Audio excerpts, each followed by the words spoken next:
네, 안녕하세요, 여러분. 네, 드디어 이제, 추석 전주, 네, 수업이네요. 먼저, 우리 수업은 추석 쉬는 날에 걸리지 않았어요. 그래서, 네, 저희는 다음 주도 정상적으로 수업을 하면 될 것 같습니다. 다행이죠. 혹시나 추석주에 걸렸으면, 네, 쉬어야 되는데, 그럼 보강도 해야 되고, 약간 좀 골치 아픈 문제가 생길 수 있는데, 다행히 우리 수업은 29일인 거죠. 화요일. 네, 추석 바로 네, 전날이라서 수업은 정상적으로 진행이 됨을 여러분에게 미리 말씀을 드립니다. 자, 오늘은 제 3주차 국가조직과 법질서인데요. 자, 1주차 때는 저희가 권력분립하고 대의제, 그 다음에 의회제에 대해서, 의회주의에 대해서 여러분에게 말씀을 드렸고, 자, 2주차에는 저희가 정부 형태론에 대해서 말씀을 드렸는데, 자, 3주차에는 자, 국회에 대해서 여러분과 함께 이야기를 나눠볼까 합니다. 여러분, 이 국회는 2주차에 배웠던 정부 형태론 못지않게 네, 중요하죠. 국회가 중요한 이유는 뭐죠, 여러분? 네, 맞습니다. 우리의 대표, 우리가 선거로 선출한 우리의 대표가 어디에 있어요? 네, 국회에 있기 때문에 그들이 우리의 정치적 의사를 국정에 반영시키는 권력기관이죠. 네, 권력기관이기 때문에 이 국회, 특히 이 의회는 중요합니다, 여러분.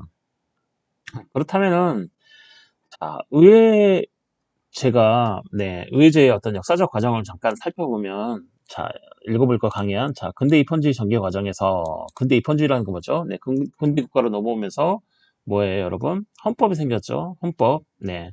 그 이전에도 물론 헌법이 있었지만 그거는 고유한 의미의 헌법, 즉 국가 조직과 구성에 관한 법밖에 없었고 자 근대 국가로 넘어오면서 뭐가 더 플러스가 되냐면 저번 시간, 저저번 시간에도 말씀을 드렸다시피 뭐가 플러스 돼요? 네, 국민의 네, 권리와 자유가 플러스가 되는 거죠. 네, 기본권. 그 다음에 플러스 뭐가 돼요? 절대적 재산권. 플러스 된다 그랬죠. 이게 바로 뭐예요? 네, 문서에 명시적으로 딱 써놓은 거죠. 그래서 그걸 근대 입헌주의라고 얘기하는데 그 근대 입헌주의 전개 과정에서 자, 의회가 중심적인 국가기관으로 자리를 잡게 됩니다. 왜 그럴까요? 네, 절대 군주가 다스리던 시절에는 당연히 의회라는 건 없었죠, 여러분. 그러면서 절대 군주에게 몰려있던 그런 권력들을, 집중되어 있던 권력들을 이제 배분하기 시작하죠. 네, 찢어서 다른 국가기관에 던지기 시작하죠. 그중에 입법을 담당하는 곳이 어디냐면 의회입니다, 의회. 그리고 이 의회는 조금 전에 말씀드렸다시피 네, 우리의 뭐죠? 대표를 선출해서 대표가 가서 우리의 정치적 의사를 대신 반영해 주시는 곳이기 때문에 자, 의회는 되게 중요한 거죠, 여러분.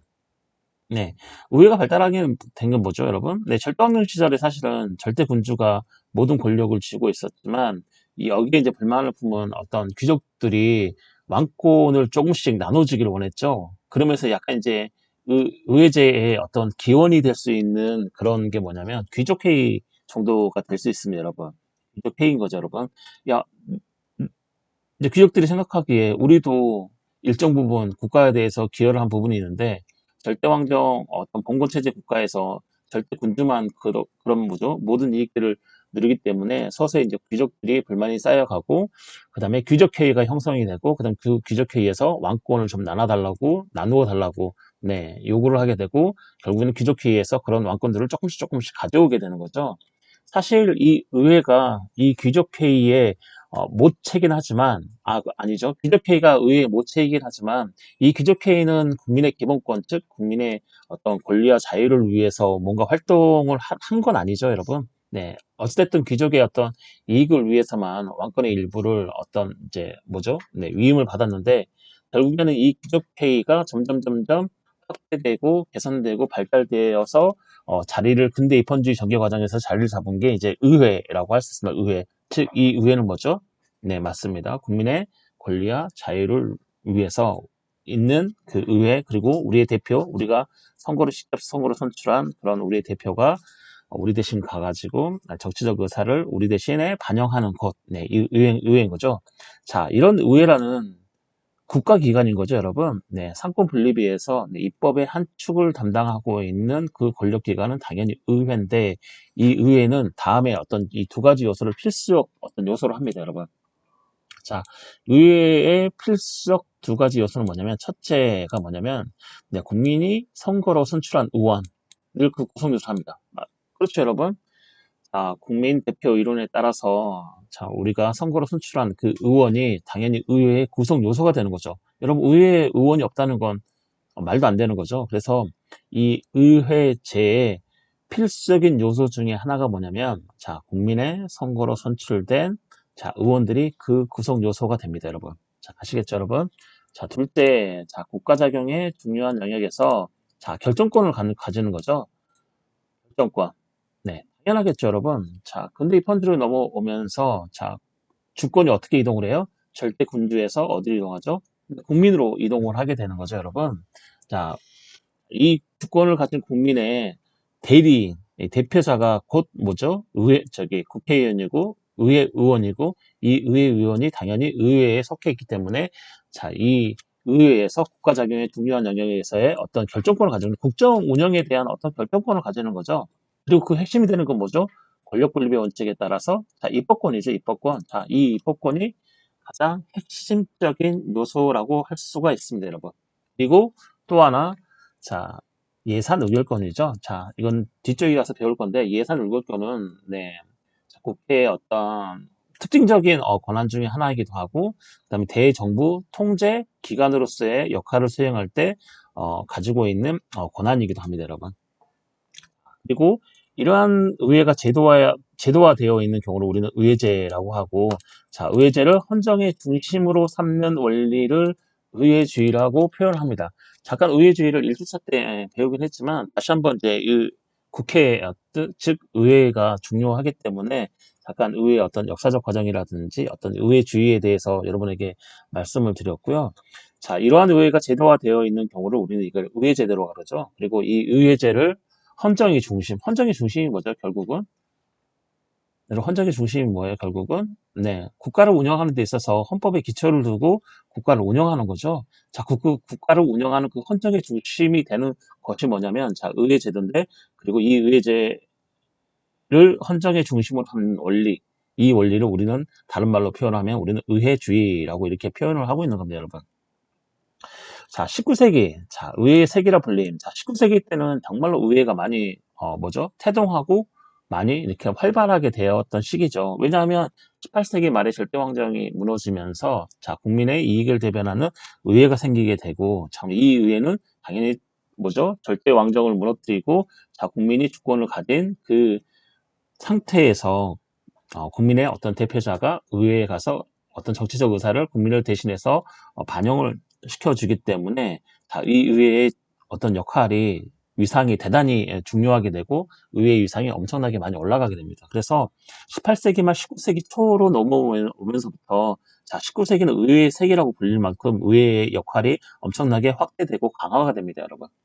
즉 의회가 중심적 국가기관의 역할을 담당하게 된 것은 의회야말로 군주주권에 대항하여 그런 거죠. 네, 의회야말로 군주주권에 대항하여 국민주권주의를 실현하는 국민대표기관으로 인식되었기 때문에 18세기 말에 절대왕정이 무너지면서 19세기 초에 의회가 발달을 하면서 군주주권에 대항하는 국민주권주의를 실현하는 국민의 대표기관으로 인식이 되면서 의회가 엄청나게 발달을 하면서 우리는 이것을 뭐라고 부르냐면 19세기 때 의회의 세기라. 19세기는 의회의 세기라.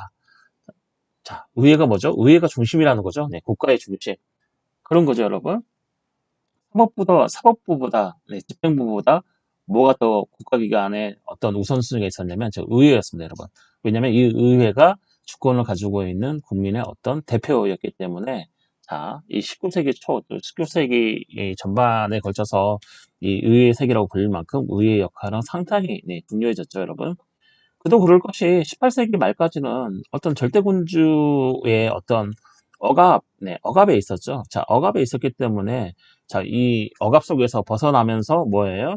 근대 입헌주의가 발달했고, 근대 입헌주의에서 이제 주권이 군주주권에서 국민주권으로 넘어갔고, 이 국민주권을 대표할 수 있는 기관이 국가기관 중에 의회고, 그렇기 때문에 국민주권의 또 다른 모습이었기 때문에 이 의회는 그야말로 19세기 때 엄청나게 번창을 하게 되고, 번창을 하게 되면 어때요, 여러분? 네, 번창을 하게 되면 당연히 부패도 되겠죠, 부패. 네. 그러면서 1세기가 흘러가고 20세기 즉 뭐예요? 1900년대에 들어오면서 의회제의 위기가 오는 거죠, 여러분. 자, 20세기 전반에는 자, 의회제 위기 또는 의회제 몰락으로 이제 특징을 지어줄 수가 있는데, 자, 그런 것들의 이유는 뭐냐면, 자, 극심한 계급적 및 이념적 대립으로 자, 근본적인 사회의 동질성이 무너졌다라는 겁니다, 여러분. 근본적인 사회의 동질성. 자, 이 말이 무슨 말이죠, 여러분?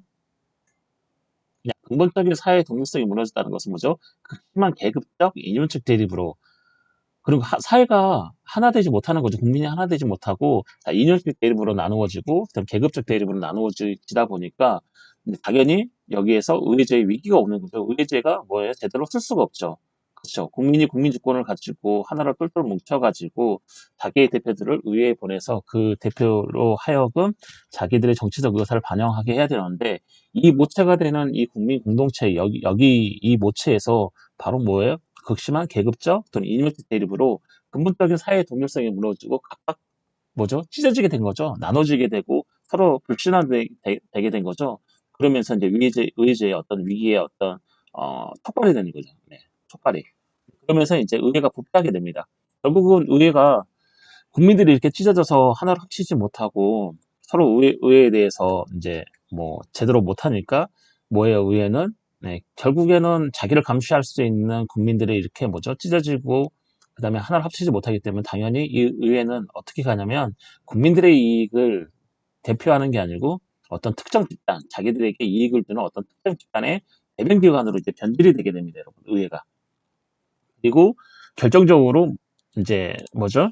음, 근데 이 펀지의 가장 취약점은 자 절대적 재산권에 의한 빈익빈 부익부 심한 거죠. 그렇기 때문에 자 19세기 초반에 자 복지라는 개념 즉 19세기 중반부터 19세기 중반부터 논의되었던 이 복지라는 개념이 20세기 초에 들어오면서 강하게 요구가 됩니다, 여러분. 네, 국가의 건립의 목적은 국민의 안전인데 자, 빈익빈 부익부로 봉사하는 사람들 생기고 아사하는 그런 사람들이 생김에 따라서 어떤 복지국가의 이념이 대단히 중요해지면서 자, 복지국가의 이념에 따라 국가 기능이 확대되면서 자, 이런 복지국가의 이념을 실행하는 권력기관은 어디가 돼야 되느냐 했을 때 당연히 뭐죠? 집행부인 거죠, 여러분. 행정권이죠. 자, 이런 국가 기능이 확대되면서 행정권이 강화가 됩니다. 그리고 이 복지국가 여러분 잘 알다시피 복지국가를 하려면 누구한테 얼마를 어떻게 나누어 줄 것인가에 이런 전문성도 중요시 되는 거죠. 자, 이런 것들을 행정권들이 행정부 즉 집행부가 감당을 하게 되면서 행정권이 강화가 되고 전문성이 중시되었는데 이에 비해서 의회는 계속해서 뭐죠? 네, 특정 집단의 대변 기관으로 남아있기 때문에 의회는 뭐죠? 변질이 되고 그 다음에 별로 하는 일이 없기 때문에 이러한 전문적 능력도 행정부보다 훨씬 더 뒤떨어지게 되면서 20세기 초 또는 중반까지는 정말 이 의회, 19세기 때 좀 이름을 날렸던 이 의회제가 위기를 맞게 됩니다, 여러분. 이해하시나요, 여러분? 네, 여기까지 이해 가시나요? 네, 의회제가 위기가 되는데, 자, 20세기 중반 이후에 이제 서구의 어떤 여러 나라에서 이제 자, 국민의 주권의 대변자, 자, 우리의 대표자가 자, 의회에 있는데, 자, 이 의회제를 좀 살려야 되지 않겠느냐? 자, 의회제 위기에 대한 대응책이 이제 시도가 됩니다. 여러분, 의회가 제대로 돌아가기 위해서는 어때야 돼요? 네. 진정한 대표가, 진정한 대표가 뭐예요? 선출이 되겠죠. 진정한 대표를 선출하려면 어떻게 해야 되죠? 당연히 선거제도. 네, 선거제도를 개혁해야겠죠. 자, 선거제도가 부실하면 당연히 국민의 진정한 대표가 뭐예요? 선출이 될 수 없겠죠. 그렇기 때문에 이 선거제도를 개혁하고, 그 다음에 정치자금 되는 거죠, 여러분. 무슨 일을 하든지 여러분 돈이 필요하니까 자 우리가 뒷돈을 받는 게 아니고 떳떳하게 이거를 양주로 끌어내서 정치자금법을 만들어서 이 정치자금제도를 개혁하게 됩니다, 여러분. 그리고 뭐죠? 20세기 중반 이후부터는 의회 다수파의 형성과 유지를 위한 제도적 방책을 강구하게 됩니다, 여러분. 자, 의회가 너무 건설정당에 너무 많이 난립을 하기 때문에 서로서로 뭐죠? 난립만 하고 전국이 불안정해지기 때문에 안정적인 의회 다수파의 형성과 유지를 위한 제도적 방책이 무엇인가? 자, 이것을 강구하게 되고 특히나 이제 20세기 중반 이후에 즉 1960년대 이후에 미국, 영국, 독일 등의 의회가 자, 행정부에 대한 통제 기능을 다 강화하게 됩니다, 여러분. 왜냐하면 복지 이념이 들어오면서 행정부가 계속해서 강화가 되고 또 뭐예요? 전문화되기 때문에 자 이에 대한 집행부가 국민의 권리와 자유를 침해할 수 있는 여지들이 많이 생기게 됨에 따라서 1960년대 이후에 서구 이제 어떤 선진국이죠. 예, 선진국에서는 자, 이 의회가 행정부에 대한 통제 기능, 즉 대정부 통제 기능을 강화하기 시작하면서 다시 한번 의회가 이전에 19세기 때 이름을 날렸던 의회 세계처럼 20세기 중반 이후부터는 의회가 법권이 됩니다. 자, 그런 의회 복권 과정이 지금까지도 이제 현재까지도 이어져 오고 있는 이런 상태에서 이제 뭐죠? 네, 우리나라의 어떤 국회를 여러분하고 한번 공부를 해보겠습니다, 여러분. 여기까지 설명해서 혹시 이해 가시나요, 여러분? 네, 간단하게 다시 한번 요약해서 설명해 드리면 그렇습니다, 여러분.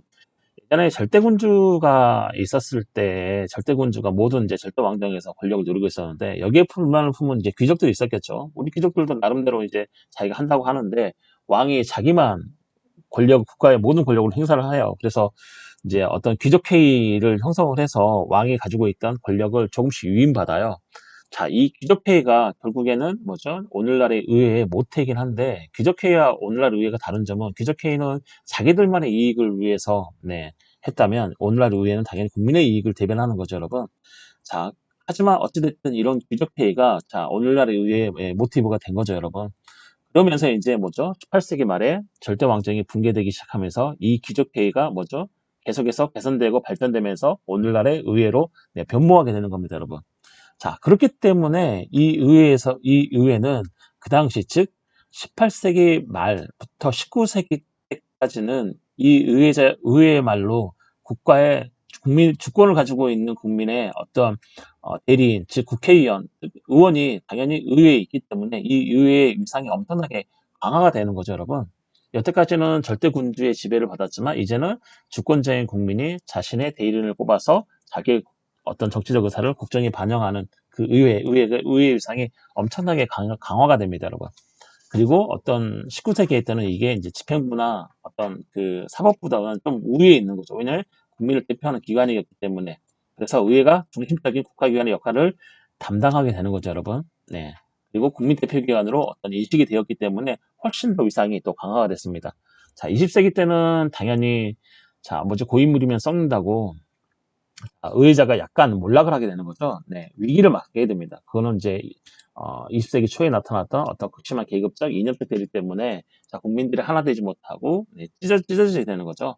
자, 이걸 바로 뭐냐면 근본적인 어떤 사회의 동질성이 무너졌다라고 보는데 이러면서 의회를 감시할 수 있는 국민들이 찢어지고 단결하지 못하기 때문에 당연히 의회가 부패하고 의회는 국민 이익을 대표하기보다는 집단의 어떤 특정 집단의 이익을 대변하는 기관으로 변질이 됐고 그 다음에 자, 여기에 정말 결정적 한 방은, 자, 근대입헌주의 헌법의 가장 문제점이라고 할 수 있는, 자, 빈익빈 부익부가 심화돼서 어떤 복지국가 이념에 따라가지고 이 복지국가 이념이 들어오게 되는데, 자, 이 복지국가 이념이 20세기에 들어오면서, 자, 이걸 누가 맡을 것인가? 당연히 행정부가 맡고, 자, 행정부가 맡다 보니까 행정부의 권한이 강화가 되고, 전문성이 중시되면서, 이에 반해서 의회는 상대적으로 전문성이 많이 떨어지게 됐습니다. 자, 이런 의회제의 몰락을 맞았다가 20세기 중반 이후에 이제 이 의회제 위기에 대한 어떤 대응책들이 이제 서구 이제 선진국들에 의해서 이제 많이 이제 형성이 됩니다. 자, 대응책이 시도가 되는 거죠. 그중에 특히 이제 1960년대 이후에 미국이라든지 영국이라든지 독일이라든지 이러한 나라들이 국가들이 자 의회가 행정부에 대한 통제의 기능을 강화시킴에 따라서 다시 한번 의회제가 복원이 됐고 자 이러한 선상에서 지금 우리가 가지고 있는 게 자 우리나라 국회라고 할 수가 있습니다, 여러분. 이해하시나요, 여러분? 이 의회가 자 오늘날 뭐지 2000년도 21세기죠, 그렇죠? 21세기에 각 민주공화국이라고 이름 붙여진 국가들의 어떤 의회 모태라고 할 수가 있습니다, 여러분.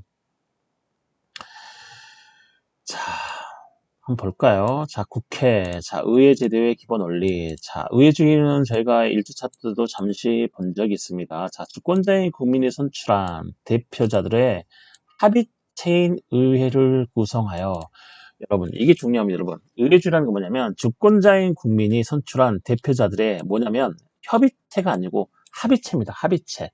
합의체. 자, 국가라는 뜻이죠. 국회는 합의체고요. 여러분 혹시 뭐 국무회의라든지 이런 것들은 협의체입니다. 협의체. 하지만 여러분 국회는 합의체입니다. 합의체. 뭔가 합의를 해서 뭔가 결정을 해야 되잖아요. 네, 뭔가 합의를 봐가지고 협의를 하는 게 아니고 국회에서는 여당과 야당이 뭔가 합의를 해야 되잖아요. 그래서 합의체, 네, 합의체인 의회를 구성합니다, 여러분.